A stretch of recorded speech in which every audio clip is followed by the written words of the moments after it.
กล้วยแขกมึงปากเคยบอกว่าเคย ฟันก่อนมีฟัน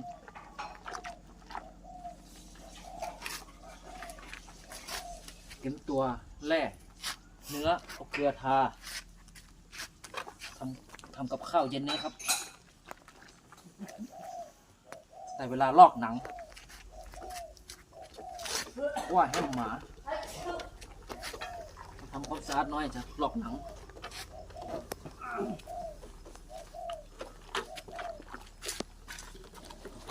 ไม่รู้เป็นไงวะทองจันอาบน้ำให้กล้วยแขกหัวมันเป็น จุดเอาน้ำใส่อัน อาบน้ำให้มันสะอาดหน่อย มึงทำตัวสกปรกตะเกียกขี้เกียกเยี่ยวมา อีกิมจูก็ถ่ายวิดีโอติ๊ก มันน่าอูและอีปูเลยนะพอละ